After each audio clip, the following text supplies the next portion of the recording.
Bem, ninguém nasce pronto para ser líder, né? Essa aí é a verdade. E aí sempre ajuda a gente ter algum modelo, alguma referência, né? Muitas vezes no nosso primeiro emprego você teve ali um chefe, um líder, enfim, que te ajudou muito, ou um colega de trabalho, e você vai aprendendo com eles. Na literatura também tem muita coisa, né? Tem coisas teóricas, tem livros sobre, sei lá, vamos supor, as tantas leis irrefutáveis da liderança. Tem os Sete Hábitos, tem vários livros aí que falam sobre liderança e como ser um bom líder.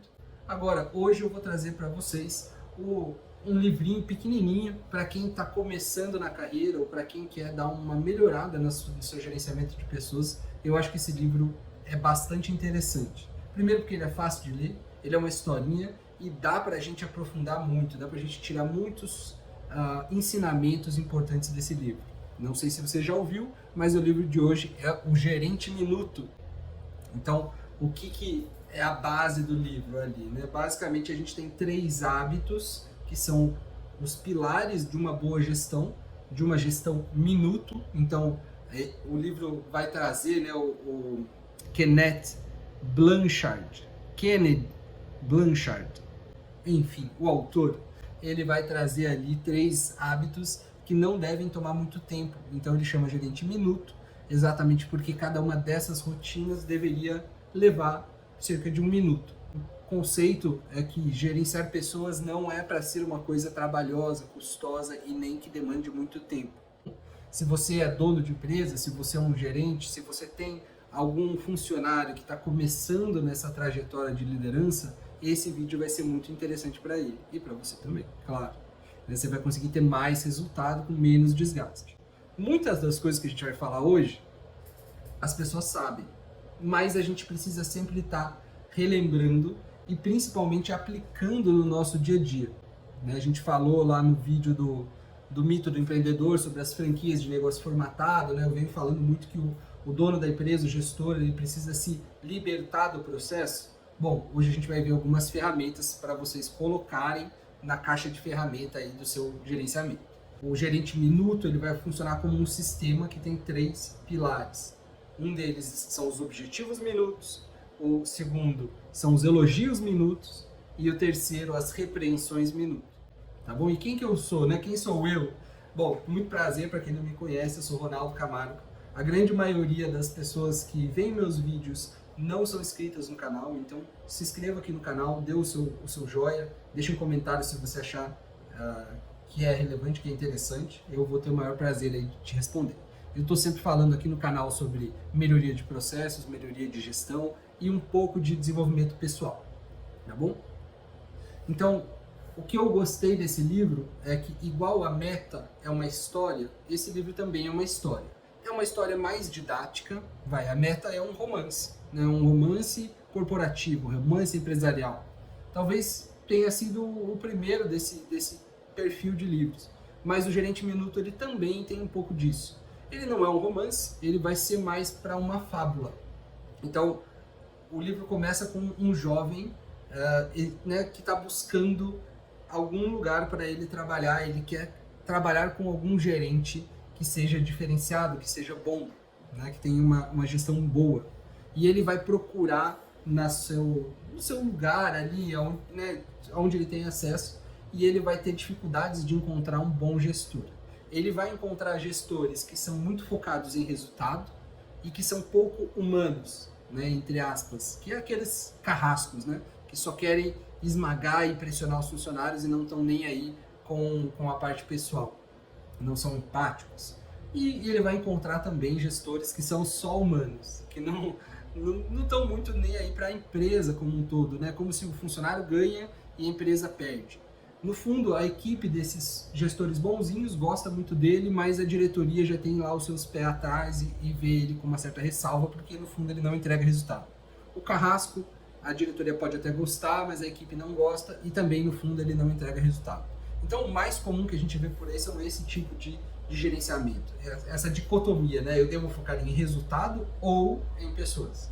Esse ou, ele exclui, né, um ou outro. E isso está errado na visão do autor. A ideia é que a gente consiga ter os dois na melhor forma possível, né? Então, resultado e pessoas. Por quê? Porque são as pessoas que fazem os resultados no final do dia. Então, eu achei interessante porque nem o jovem que está buscando o gestor, o líder, ele tem um nome apresentado no livro, e nem o próprio gerente minuto, que é o mentor que ele vai encontrar e que vai mostrar para ele como que as coisas são feitas, tem um nome. Então é como se no livro você fosse o jovem buscando um gestor e o gestor também fosse você, né? Os dois personagens, né? Existe aquela citação que a fábula fala sobre você.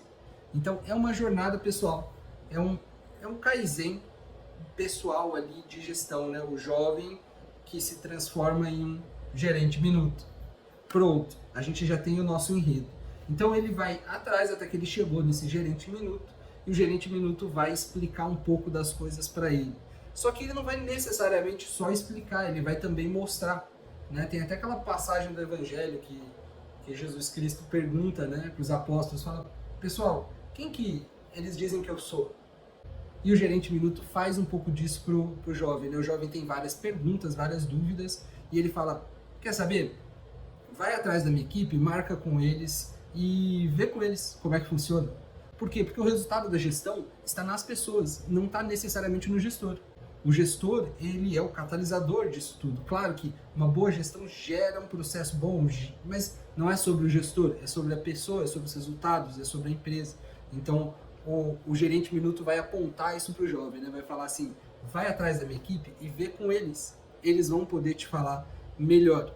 Então, assim, o gerente minuto, ele vai ter uma visão de que, assim, o tempo dele é precioso, por mais que ele tenha tempo, né, que é uma coisa que o jovem até se assusta, porque quando ele liga para a secretária para marcar essa reunião, essa primeira reunião, o gerente fala: olha, pode vir qualquer dia menos quarta-feira, lá das 9 às 11, porque é quando eu tenho já um compromisso com a minha equipe. Tirando isso, estou liberado. E o que a gente vê nas empresas são os gerentes sempre muito ocupados, né? Sempre com uma agenda muito cheia. Então, isso já chamou a atenção dele. Ele pensou: esse cara não deve ser lá grande coisa, porque ele pode me atender. Os outros era aquela dificuldade de marcar reunião e tudo mais, né? Então, assim, o gerente minuto tem tempo, mas ele também valoriza o tempo dele. E nessa primeira conversa ele já dá uma certa repreensão minuto no jovem, né? O jovem está querendo perguntar várias coisas e ele já tinha falado: olha, vai lá falar com a minha equipe. E aí o jovem quer saber com quem que ele fala, etc. E ele falou: olha, eu vou te dar uma lista, você escolhe aí quem você quer falar e fala, né? Assim, ele tem um mindset de que ele não toma decisões pela sua equipe. Isso eu achei bem interessante. E por ninguém no final do dia, né? Ele toma decisões por ele, mas coisas que dependem das pessoas tomarem a decisão, ele não vai influenciar, digamos assim, né? A pessoa tem que assumir a responsabilidade e tomar essa decisão. Então, isso é o primeiro grande coisa, assim, você já toma o jovem, né, você ou eu, já tomamos uma bronca logo nessa primeira conversa com o gerente minuto. E aí, bom, o jovem então marca com essas pessoas, ele vai atrás do primeiro e o primeiro, ele sempre faz assim essa pergunta: o gerente minuto é tudo isso que o pessoal fala mesmo, né? Porque para mim parece meio que bom demais para ser verdade. E todo mundo fala: não, é exatamente assim, né? E no fundo, todas as pessoas que o jovem conversa também são assim. Por quê? Porque eles se tornaram, cada um ao seu modo, mas eles se tornaram esse gerente minuto. O livro não vai aprofundar elementos psicológicos da história de cada um deles, as funções, o que a empresa faz. Não é esse o objetivo. A ideia é ser mais cirúrgico e muito simples na comunicação sobre o que é uma boa gestão. Uma frase que ele vê na parede ali é o seguinte: uma meta de 1 minuto é simples e clara. Então, a primeira coisa que o gerente minuto, a primeira coisa que o bom gestor precisa saber fazer é estabelecer metas. Ok, esse é o ponto inicial, é o ponto de partida, né? Se a gente vai sair de um lugar para ir para outro, a primeira coisa que a gente precisa saber, e a nossa equipe precisa saber, é qual é esse lugar que nós estamos indo. Essa é a meta. Agora, muitas vezes a meta ela é desdobrada com muitos requintes, muito detalhamento. O que o gerente minuto vai orientar a sua equipe, e esse primeiro funcionário dele vai explicar a respeito dos objetivos minutos, é que a meta ela precisa ser escrita em, no máximo, 250 palavras. 250 palavras não é muita coisa, em uma página. Então, assim, de forma que a pessoa que vai ler a meta, ela precisa ser capaz de ler aquilo em 1 minuto. Então, nada de assim, coisas muito palhafatosas. E principalmente nada de metas na cabeça das pessoas, né? Vai, não estava claro para você que era para fazer isso? Não, às vezes não está claro.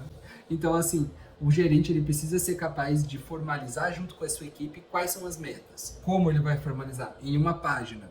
Qual o tamanho, né, do que vai estar dentro dessa página? Até 250 palavras. Pouca coisa e formalizado. De forma que essa meta possa ser consultável, né? Então as pessoas precisam conseguir recorrer a isso e tirar dúvidas. Bom, o que era para a gente fazer mesmo? Ah, era isso aqui. Na definição da meta, o colaborador e o gerente minuto eles vão chegar num consenso, eles vão validar juntos, né? Então o colaborador ele deve ajudar a construir sua própria meta. E aí um outro aspecto que entra dentro dessas 250 palavras, né, é como aquele objetivo vai ser acompanhado. Como a gente vai saber que a gente está indo para esse objetivo.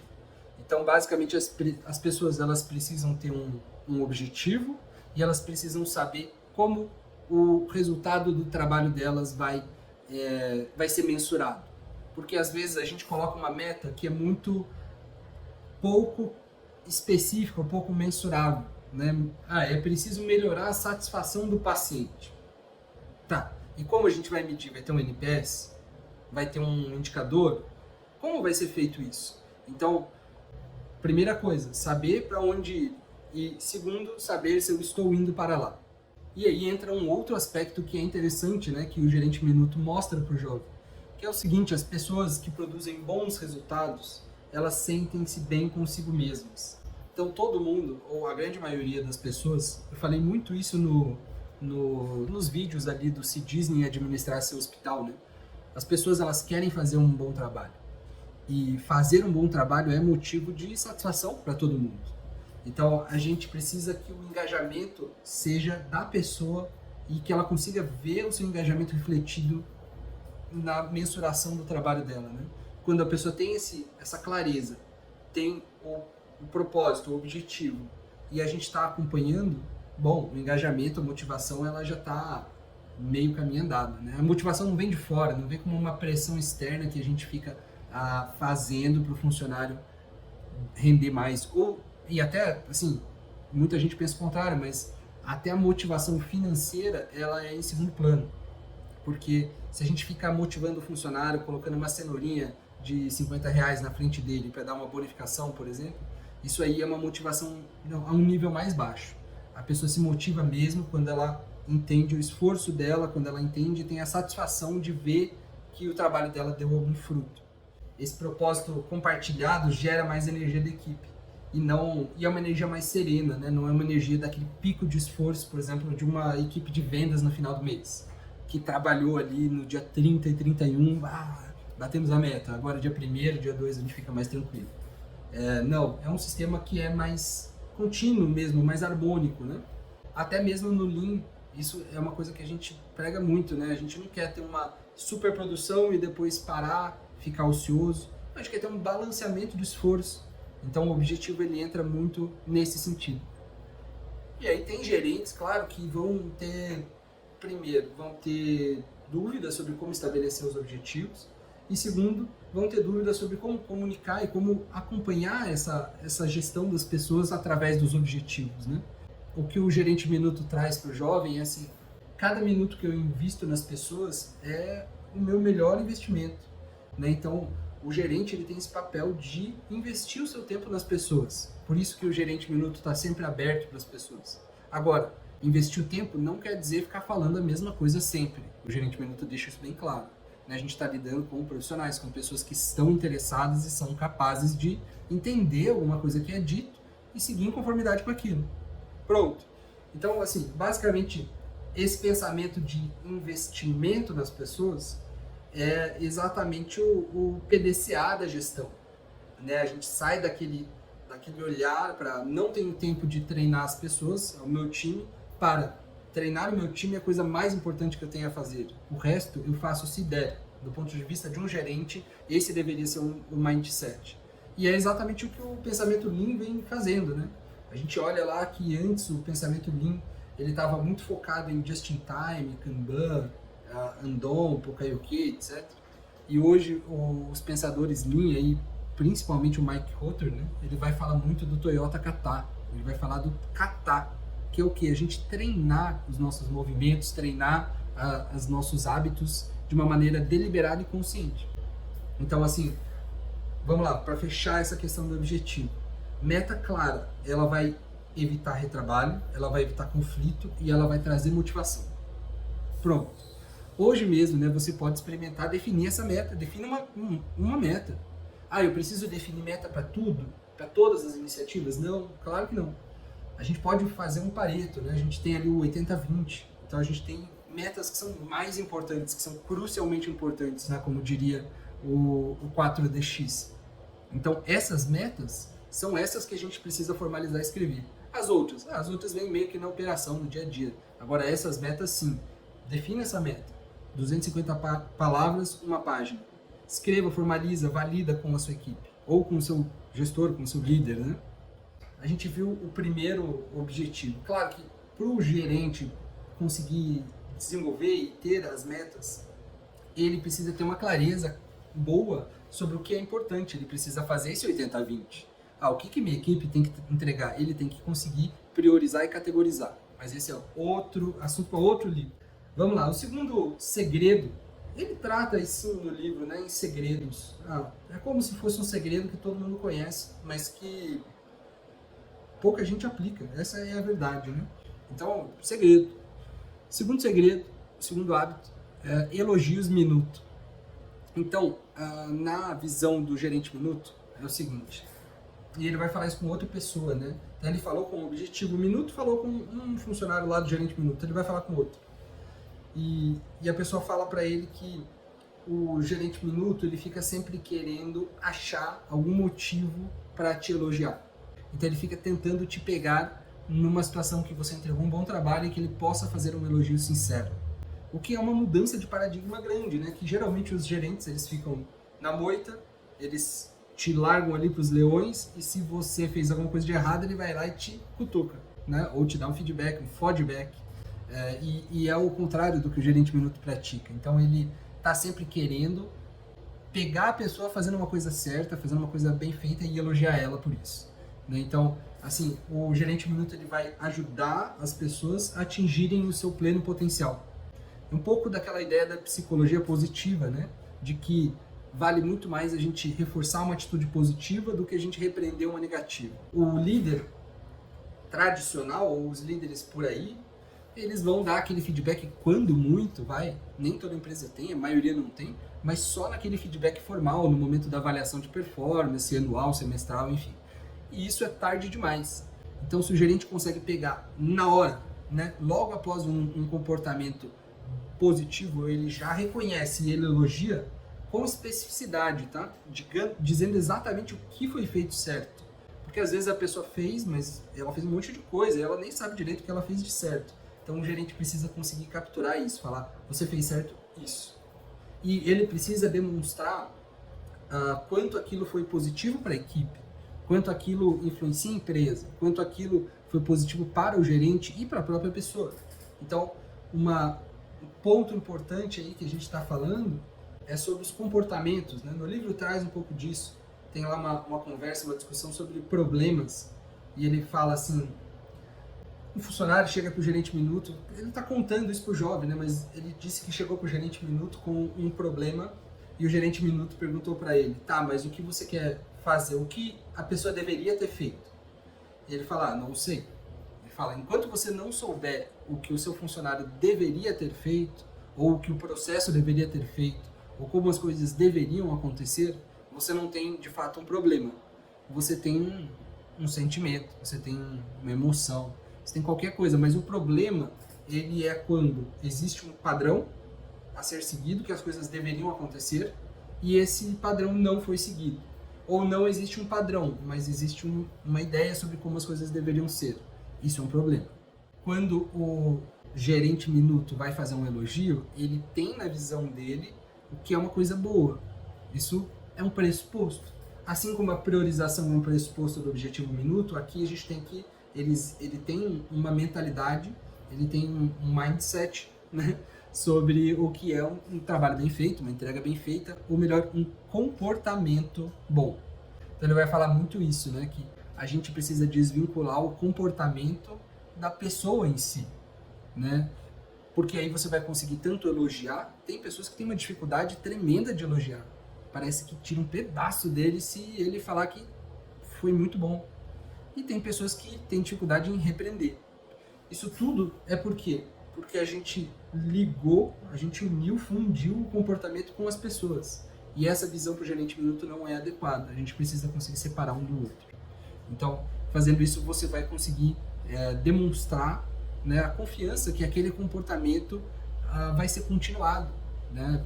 O gerente precisa reconhecer que aquilo foi bom, demonstrar o impacto, a importância, reconhecer na hora e mostrar que ele confia que aquilo vai se perpetuar no tempo, que não foi só um voo de galinha, né, como o pessoal fala. Então, assim, o feedback, ele é essencial, assim, sem feedback não tem crescimento, né? E ele, quando ele atua logo de cara, de imediato, a gente consegue estar muito mais agudo na nossa gestão, a gente consegue estar muito mais ágil. E eu falei muito isso no vídeo do Flow, né? Para quem não assistiu o vídeo do Flow, fala muito isso, que quando a nossa equipe tem um feedback imediato, ela consegue trabalhar em um estado de flow. Pelo menos esse é uma das características de um estado de flow, assim como ter um objetivo, né? Então as coisas vão se conectando, né? O nosso time, quando a gente está sempre continuamente elogiando ou repreendendo e tem os objetivos, ele se mantém no rumo, as coisas não se perdem, né? E a gente cria um círculo virtuoso, né? Tô falando tudo isso por quê? Porque o elogio, ele tá na base ali da motivação, né? A pessoa precisa saber que ela tá fazendo um bom trabalho. Ele vai falar sobre que ele não, o gerente minuto, né, vai falar na boca das outras pessoas ainda, né? Vai falar o seguinte, que assim, ele não espera que as pessoas sejam perfeitas, mas ele espera que sejam excelentes. O perfeito, como o pessoal fala, só Deus. Agora, a gente precisa buscar excelência, né? Precisa buscar melhorar sempre, precisa ter essa inconformidade com a situação atual, né? A gente quer que as coisas sejam melhores. E a excelência, ela é um movimento, ela é um fazendo. Ou seja, a gente não é excelente, a gente busca a excelência. Por isso que existem departamentos chamados excelência operacional, que é o quê? Que é sempre melhorar, né? As pessoas também são assim. Quando você olha para um gestor que tem diversos problemas, você pode começar a ir por aí. Ele definiu os objetivos claros? Sim. Formalizou? Sim. Ele elogia as pessoas? Sim. Ele repreende, que vai ser o próximo? Por que que a gente precisa elogiar e por que que a gente precisa repreender? Porque a gente deve sempre considerar que, igual eu estou falando aqui para você, né? Você, digamos que assumiu um posto novo numa empresa. Estou considerando que hoje você tem coisas que você não sabe, mas você pode vir a saber se você se esforçar, se você se dedicar. Então a gente precisa sempre investir ou confiar mesmo, ter esperança que as pessoas vão melhorar, vão produzir mais, vão se tornar alguém mais excelente. E eu também, né? Claro, daqui a 10 anos, provavelmente eu vou voltar nesses vídeos e vou pensar, nossa, mas como eu era fraco naquela época. Por quê? Porque a gente tem que estar sempre querendo melhorar. Vamos lá, para a gente ter um to-go a respeito desse segundo segredo. Procura um comportamento, mas assim, tem que ser um negócio genuíno. Algo que alguém tenha feito, que você reconheça e faça um elogio simples. Né? Assim, elogie essa pessoa. Isso pode realmente mudar o dia, a semana da pessoa, pode até mudar a vida da pessoa. Né? Um elogio pode catalisar ali muitas coisas positivas na vida dos outros. Então, busca oportunidades de você fazer isso. Claro que a gente quer ser sempre crítico, que a gente quer que as coisas sejam melhores e muitas vezes elas são abaixo da nossa expectativa. Mas a gente precisa ser capaz de reconhecer as coisas boas da vida. E o elogio entra nisso.